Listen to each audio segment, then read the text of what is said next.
Welcome to the 25th lecture on calculus. So in the last few classes we have discussed limits and continuity of functions of single variables. Today we will discuss differentiability of functions of single variable.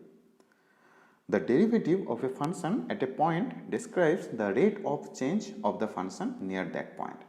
Geometrically, the derivative at a point is the slope of the tangent line to the graph of the function at that point, provided that a unique tangent line exists. So, a tangent line is a line that just touches a particular point. For example, if you consider this graph and you consider this point C, so this is the point here, then at that point you have unique tangent line that is given by this red line. But this line which is crossing this graph at C, this is not a tangent line.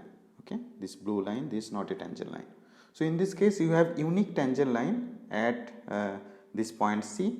Then the slope of this tangent line, this is the derivative of this function at x equal to C. Okay. What about this graph? So if you consider this function f of x equal to absolute value of x for all x belongs to R, then its graph is given by this thing. Now you consider this point 0, so then whether tangent exists or not. So in this case you can see that you have many tangent lines, so which are just touching this graph at the point 0. Okay, so in this case tangent line is not unique, and we say that in this case derivative does not exist at x equal to 0. Okay, we will prove that later after giving the rigorous definition of derivative.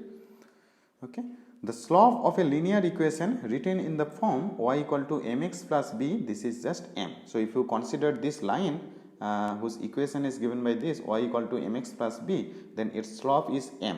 And how to compute this slope? So this can be calculated by picking any 2 points and dividing the change in y by the change in x. So that is the slope m, this is just this ratio, change in y divided by change in x. So if you consider this line, so you have these 2 points x1 comma y1 and x2 comma y2. So these 2 points on this line, and how can you compute the slope of this line? This is just this ratio y2 minus y1 by x2 minus x1. Okay, and using this notion how to compute derivative. Okay, so let's see here. So you consider a function y equal to f of x. So this is your function and its graph is given by this, and you consider this point C. Okay, this is point C, and this thing it is just f of C. So C comma f of C, this point it is somewhere here, it is here. Okay, then if you consider this point also C plus h comma f of C plus h. So if h is positive, then C plus h is somewhere here, and if h is negative, then C plus h is somewhere here. So if h is positive, then this f of C plus h, so it is just this length. Okay, so this whole thing it is giving f of C plus h when h is positive. Okay, so then you consider these 2 points C comma f of C and C plus h comma f of C plus h. Then how can you compute the slope of the line passing through these 2 points?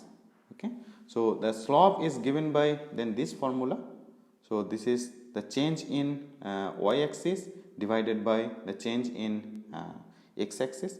So this distance, this is the change in y-axis, so it is f of C plus h minus f of C, and this thing it is the change in x-axis, so it is C plus h minus C, so it is given by h. Okay, so the slope of the line passing through these 2 points can be calculated with this formula. Okay, and then how to get this tangent line? So ultimately we want to compute the slope of this tangent line. So using the notion of limit we can describe the slope of this tangent line. How? So you can see here, so the line passing through C comma f of C and C plus h comma f of C plus h, it is given by this one. Now as h tends to 0, then this line is approaching to this tangent line. So using the notion of limit we can describe the slope of this tangent line. Here I have written as h approaches to 0, the slope of the line passing through this c comma f of c and c plus h comma f of c plus h gets closer and closer to the slope of the tangent line to the function at c. Okay.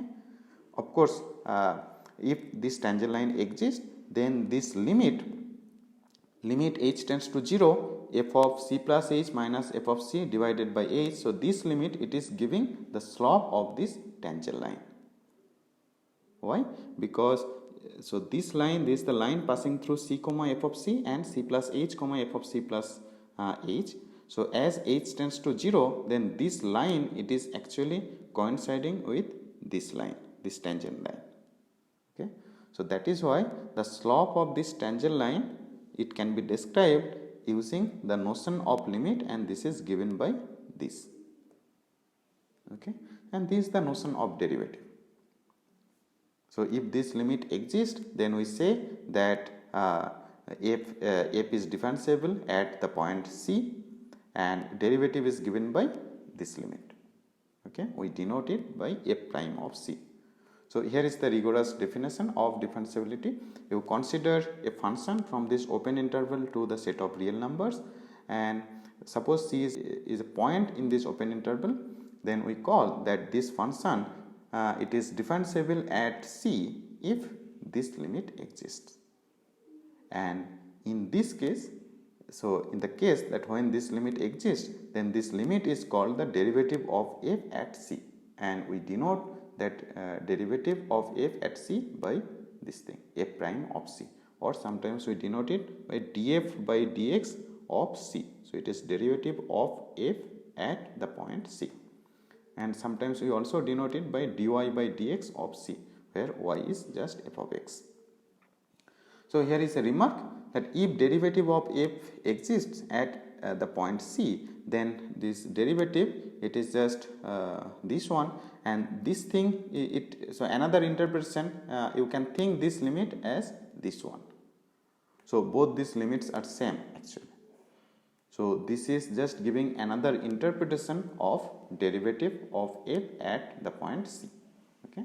So, sometimes we use this thing also, this second interpretation also. And our second remark, the existence of this limit it is equivalent to that this both left hand limit and right hand limit exist, and both the limits, both left hand limit and right hand limit should be same. Okay. So, that is there in the notion of limit. So, limit exists if and only both left hand limit and right hand limit exist and both are same. Okay.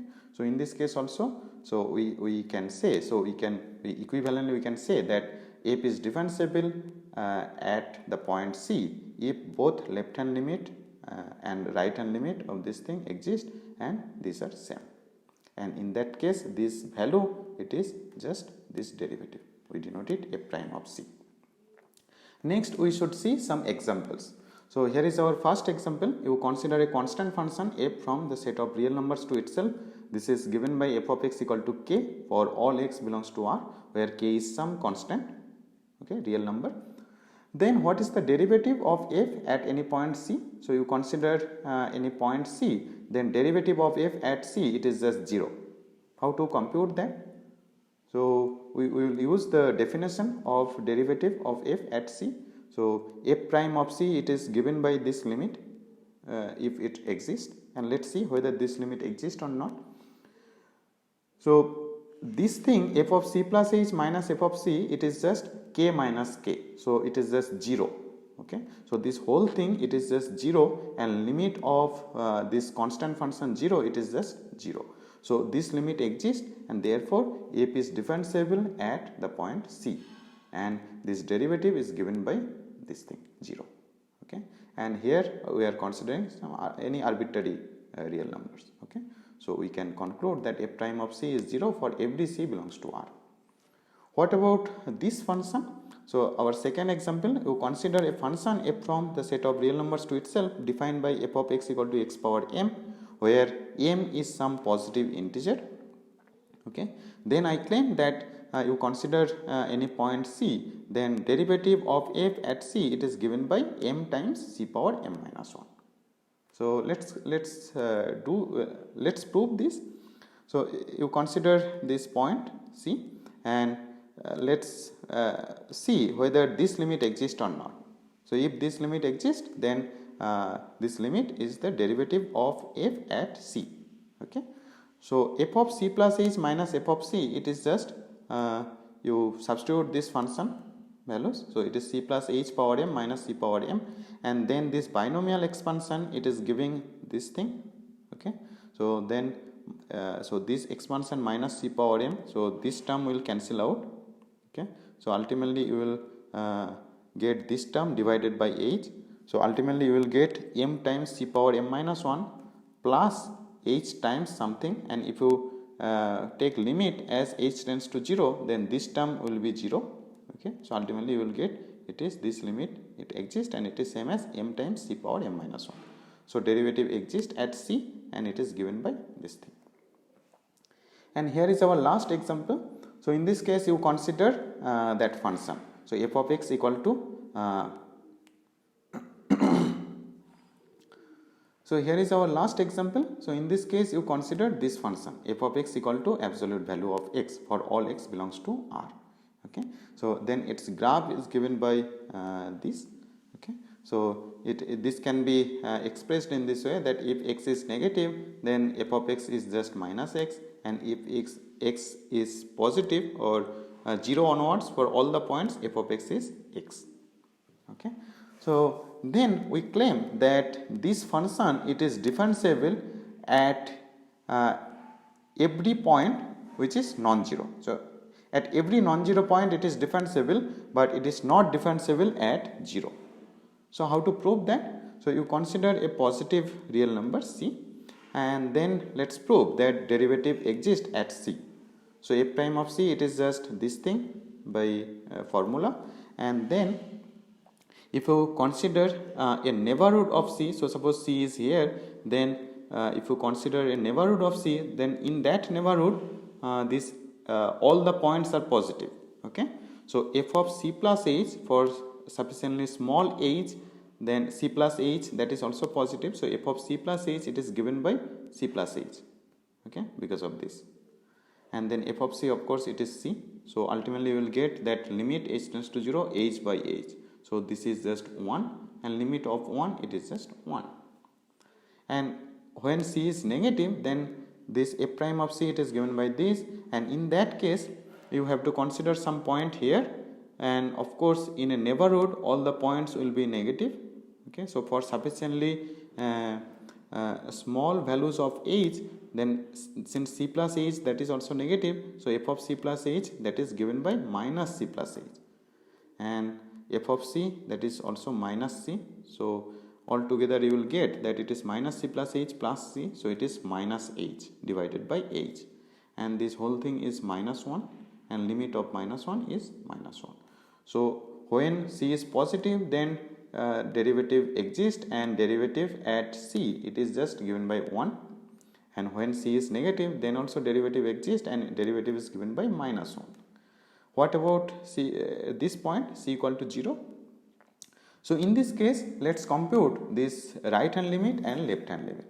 So in this case, this right hand limit, it is just this one, limit h tends to 0 plus f of 0 plus h minus f of 0 by h, and then since you are approaching to 0 from the right side, then this h, that is positive, so f of h, that is given by h. So ultimately this whole thing, it will be just h by h, so it is same as 1. So ultimately you will get that this limit is 1. Okay. And what is left hand limit? So in this case you have to approach to 0 from the left side, so then this h is negative, and f of h, that is given by minus h because of this thing. Okay. So this whole thing, that will be just minus h by h, so it is just minus 1, and limit of that thing, it is minus 1. So in this case you can see that though both left hand limit and right hand limit exist, but these are not equal. Okay. So derivative does not exist of this function at the point 0. Okay. So we can conclude that if C not equal to 0, then f is differentiable at C, that is f prime C exists, and while f is not differentiable at 0, that is f prime of 0 does not exist. Okay, that's all. I'll stop now.